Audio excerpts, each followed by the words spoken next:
ให้ดูกันไผ่ดำตามเรากลับไปแต่โดยดีเถอะ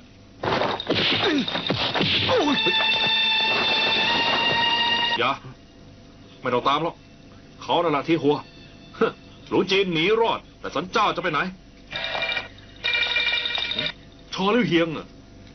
ถูกต้องนอกจากเขาแล้วก็ไม่มีใครอีกละชอลิ้วเฮียงเขาจะประกาศเป็นศัตรูกับเราง่ายนิดเดียวเพื่อมารยาทแล้วเราสมควรจะไปเยือนเป็นการตอบแทนเขาบ้างดีไหม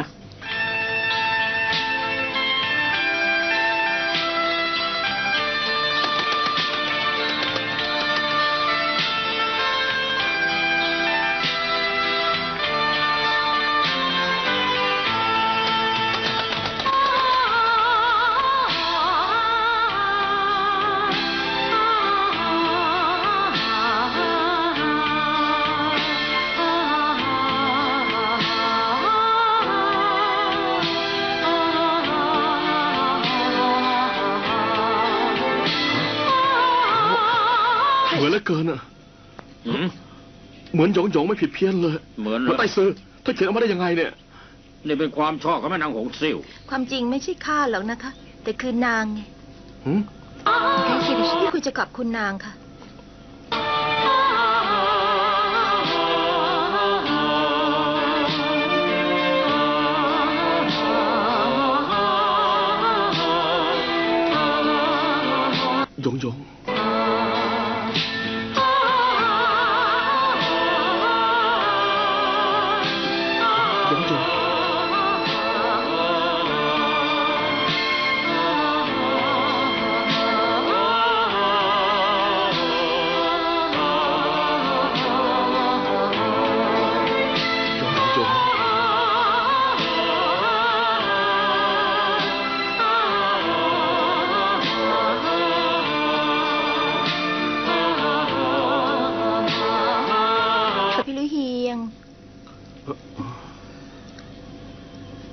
หยงนางไม่ใช่หยงแล้วค่ะ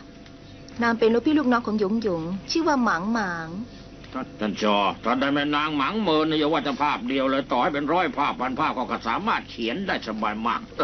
ผู้ดังพี่เฮียงค่ะก่อนนี้หยงพูดถึงท่านกับข้าเสมอแล้ว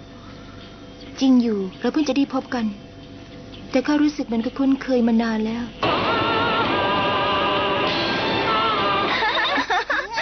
อยู่ไหนจะอยู่ไหน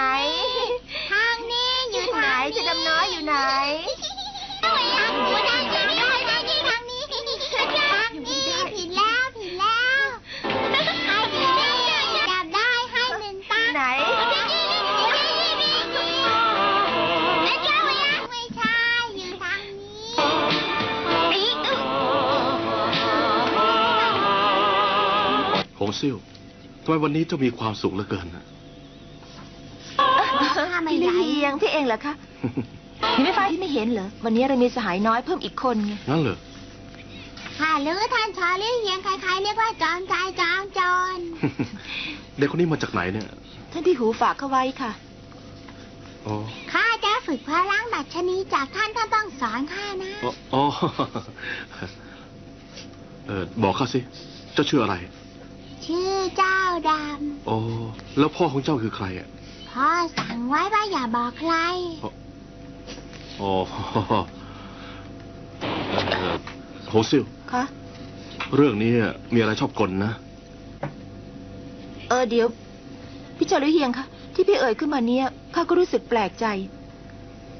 แต่ถ้าพี่หูจากไปวันนี้เจ้าป่านนี้ยังไม่กลับมาเลยค่ะพ่อของเด็กคนนี้ต้องเป็นสหายรักของเจ้าขี้เมาแน่ๆเลยเอ๊ะเขาเป็นใครนะ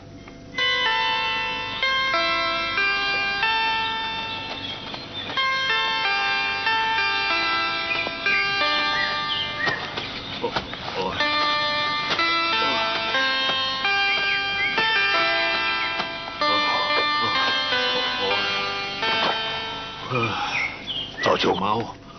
เจ้าเนี่ยมันสมแล้วที่เป็นสหายที่รู้ใจของข้าแผนการที่ข้าวางไว้อย่างรอบคอบนะแม้แต่ท่านก็อ่านหมดสิ้นมันก็จริงอยู่เราไม่ได้พบกันตั้งหลายปีแต่ว่าเรื่องที่ท่านทำนั้นปิดบังข้าไม่ได้หรอกข้าเพียงแต่ไม่เข้าใจทำไมท่านถึงอยู่ในสภาพเช่นนี้ เนี่ยตั้งแต่จากกันที่รั้วหยางมันก็5 ปีแล้ว อืม ตลอด5 ปีมาเนี่ย อืม ข้าต้องต่อสู้ดิ้นรนทุกอย่าง อดมือกินมือ โอ้ ข้าก็เคยที่คิดจะขอความช่วยเหลือจากท่านนะแต่ว่าข้ามันอดสูละอายใจเหลือเกิน นี่เจ้าไผ่ดำท่านก็รู้ว่าข้าหูเทียหัวน่ะยอมตายแทนสหายได้ ท่านต้องเดือดร้อนแต่ไม่มาหาข้าแบบนี้ไม่เห็นข้าเป็นสหายเลย หากเป็นเมื่อ5 ปีที่แล้วข้ามีเพียงลำพังผู้เดียว ไม่ต้องสงสัยเลยข้าต้องไปหาท่านแน่แต่ว่าข้าน่ะมันมีลูกมีเมียแล้วมันไม่อาจจะไปรบกวนท่านได้หรอก เฮ้ยเรื่องที่ท่านแต่งงานเนี่ยข้าก็ได้ยินเหมือนกัน ในเมื่อท่านมีครอบครัวแล้วอ่ะทำไมถึงได้เอาชีวิตไปแขวนอยู่บนคมดาบแบบนั้นน่ะ โชคมันร้ายเหลือเกิน พอเมียข้าคลอดเจ้าดำแล้วนางก็จากโลกนี้ไป อ๋อเขาตายยังไง ตั้งแต่ข้าแต่งงานแล้วเนี่ยก็อยากจะพ้นจากบุญคุณความแค้นในยุทธจักร แต่ว่าข้าต้องถูกศัตรูติดตามล่า ไม่สามารถที่จะทิ้งคมดาบได้ เพื่อดำเนินชีวิตอย่างสงบสุข ก็มีอยู่วันหนึ่งข้าน่ะขึ้นไปล่าสัตว์บนเขาและระหว่างทางนางลงเขาหาซื้อเสบียงก็พบศัตรูเข้าแต่โชคร้ายนางน่ะต้องถูกผู้ร้ายมันขืนใจ ไอ้พวกใจมารพวกไหนกันน่ะ ถ้าจะพูดไปแล้ว คนพวกนี้มันก็เกี่ยวข้องกับงานที่ข้าลงมือในวันนี้นั่นแหละ คนที่ท่านพูดถึงเนี่ย คือสื่อเทียนหวังน่ะเนอะ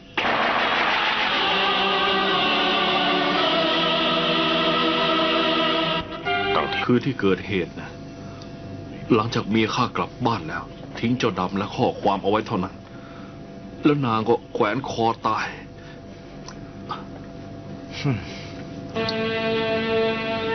แล้วเรื่องนี้ทำไมไม่บอกข้าแต่แรกอะ หาว่าเคียงข้างข้าน่ะ ไม่มีเจ้าดำแล้ว เมื่อ2 ปีที่แล้ว ถึงแม้ข้าจะต้องตายก็ตามข้าจะต้องไปขอความเป็นธรรมให้ได้ เจ้าไผ่ดำในเมื่อท่านและข้าไปสายกันข้าจะไม่ปล่อยให้ท่านไปหาความตายหรอกท่านต้องรู้ว่า สื่อเทียนหวังนะมีคนอยู่รอบด้านนะ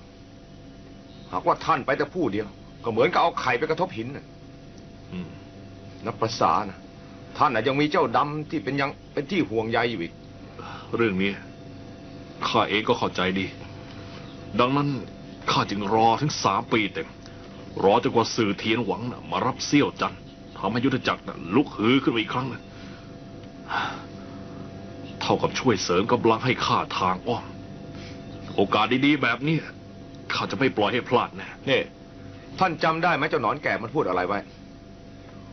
เขาว่าถ้ารีบร้อนทำอะไรก็จะไม่บรรลุผล ครั้งนี้ท่านสังหารมันไม่ได้แล้วสื่อเทียนหวังจะต้องระวังมากขึ้น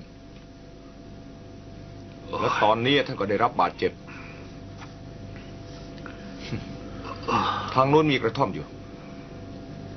ไปพักรักษาตัวที่นั่นก่อนไป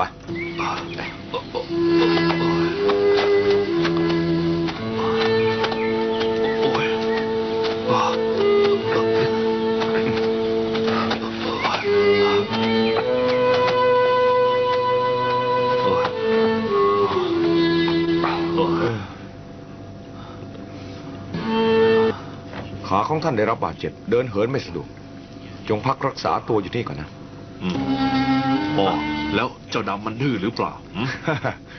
พักผ่อนให้สบายเถอะนะอย่าให้คนของสื่อเทียนหวังมาพบข้าแล้วกันข้าจะไปเอายามาให้แล้วก็จะพาเจ้าดำมาหาท่าน ท่านจอมโจรคงต้องไม่ถึงว่าเราจะมาเยือนถึงที่นี่สิ พ่อบ้านทั้ง3พ่อตระกูลสื่อเทียนหวังมาถึงนี่ข้าแปลกใจยิ่งนะ ตระกูลสื่อเทียนหวังไม่เคยมีเรื่องเคืองใจกับท่านเหตุฉะนั้นจึงได้เข้าขัดขวางขบวนเกี้ยวเรา คำถามที่ถามเนี่ยเขายิ่งทวีความแปลกใจขึ้น ไม่ต้องเสแสร้งครับ เรามีพยานหลักฐานเชื่อได้ นั่นน่ะ